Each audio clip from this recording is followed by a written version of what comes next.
Hello and welcome. My name is Hannah and today I am trying out the Caran D'ache pencils. I have been lusting after these pencils for far too long and it is finally time to try them. They'd been sitting in my cart on the Blick website for a few months and I finally was like, okay, click the button, purchase. Now I'm gonna make some sweet stuff with these things. And then they came and they sat in my art drawer for a few weeks because I was too nervous to try them.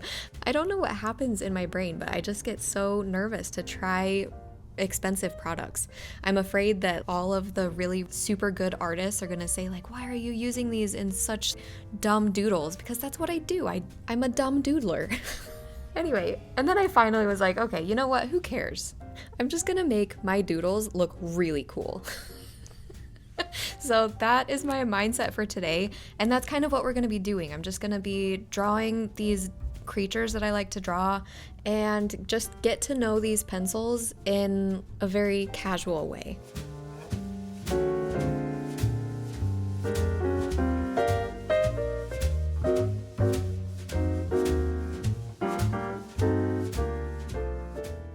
There are a couple of things that I immediately love about these colored pencils. First of all, I love the colors that they chose to be in this 12 pack. I chose the 12 pack because these are pricey. This 12 pack was $53 and that's expensive, but I was really pleased with the colors that they chose. It has all of my go-to colors, which I didn't realize that they did. So I had ended up buying an extra 3 pencils on the side. And I don't think that I really needed to buy those because the 12 colors kind of fit everything that I was wanting in a 12 pack. But aside from the colors, I started to use these super softly just to get like my toe in the, what is the saying? My toe in the sand? Whatever that saying is. I wanted to gently ease my way into using these. So I was going super gently at first and trying to get a feel for what they felt like to use.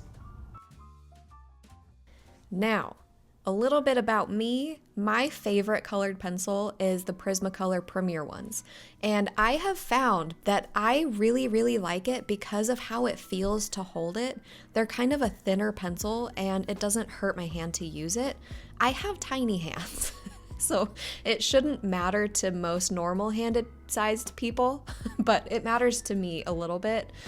And these colored pencils, my only complaint about them is that the diameter is a little bit thicker than the Prismacolor Premier ones.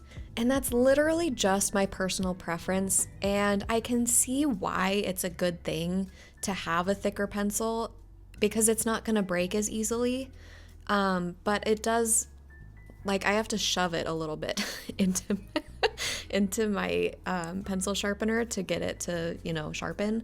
So that's a little bit of a weird thing too, but I feel like that's not really that big of a deal. And I feel like the Polychromos and the Holbein colored pencils are this diameter also. So really the outlier is the Prismacolor Premier ones are just a little bit thinner, which is funny because they're also cheaper of a pencil. So that probably has something to do with it. Okay, so in the video, this is something that I like to do to see like how the color blends, and I find that sometimes when I use the white on top, it will make the colors underneath it more vibrant. At least that's my experience with the Prismacolor ones. And so I wanted to try that here, and this was my hint of like, oh my gosh, these are wax-based. And so I did a little bit of research and I found that they are wax-based colored pencil, which I immediately was like, oh my goodness, think of all the possibilities. And I got so excited because I love wax-based colored pencils, and I didn't realize that they were wax-based before because I was using them so gingerly. So I finished that one, and then I wanted to see how it would work on a toned colored paper, knowing what I know now.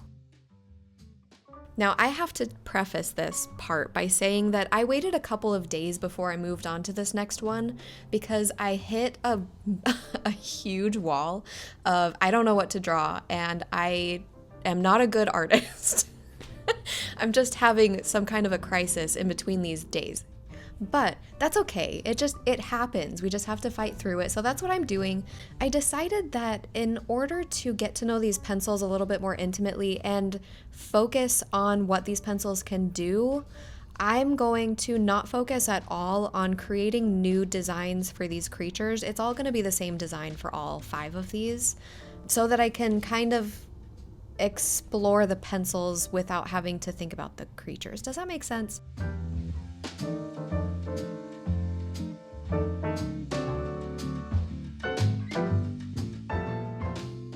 These first few guys are not going to be amazing because that's just what happens when you hit art block. But I am happy to say that I do end up getting back on the horse. Maybe a miniature horse. But by the end of this, there are some that I'm really proud of, and it gets me excited again. But there is a part of me that thinks it's kind of cool to see the progress from left to right. So that's why I don't really go back to the left one and make it a lot better, because it's cool to see progress. Now this third one, I wanted to see what would happen if I just immediately went in with a little bit more pressure. And I also wanted to test out what it would look like if I didn't use the white as the blender on top to make it look really smooth and shiny.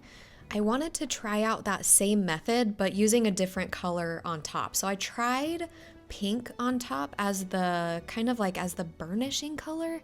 I don't know if this is burnishing, but that's what I'm kind of calling it.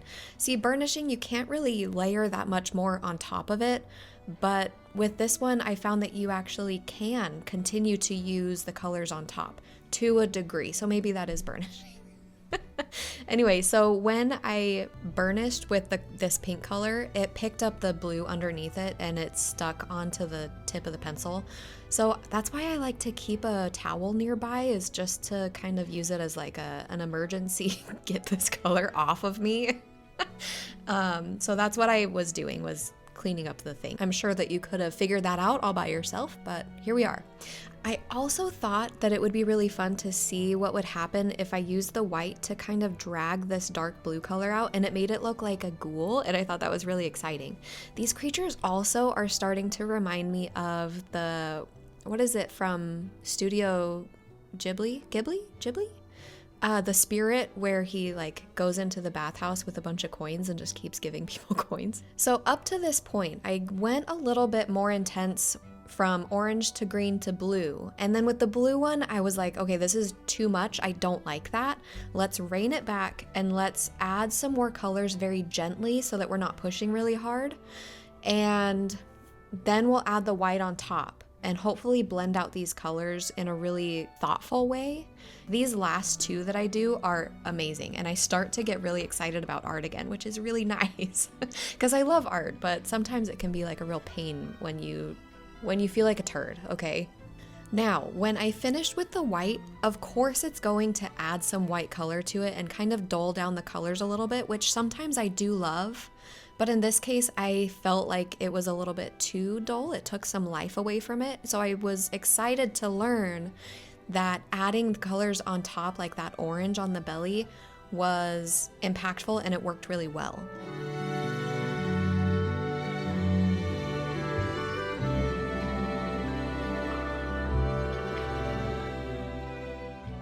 Now this one turned out really cool. I love that he looks like a superstar and he's just waving to all of his fans.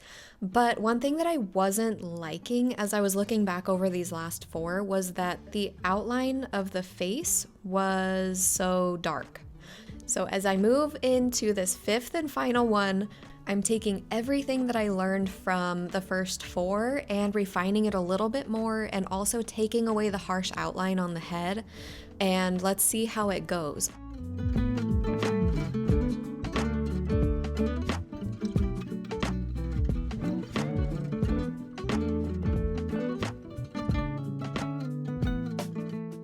I thought it might be really funny since he had kind of a creepy pose to give him like clown parachute pants. So that's what these are. I think it's also really funny that there's not like a top of the pants. It's just like it's just like this is his bodysuit, or maybe this is his skin. Who knows?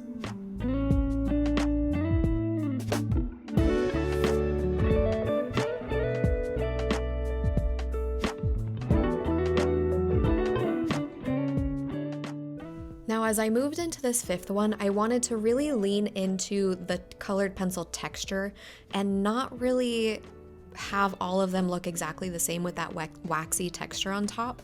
But as I finished it up, I couldn't help myself. I had to experiment a little bit more. So this is the final piece. Remember it how it is because it will change. And I think that they're both really good. The way that it is before I add the waxy texture on top it's just a different style, and I like it too. So once I did add the waxy texture, it dulled down the colors a little bit, which kind of made it into like a really good underpainting or underdrawing, if that's what you want to call it. But then I found that for me, I didn't want to just leave it there, so I had to reintroduce some of that colored pencil texture, and I do really like how it turns out. Now, I did go back and I read the pamphlet that comes with the pencils, and I saw that there's a blending tool that you can buy. Who would have thought?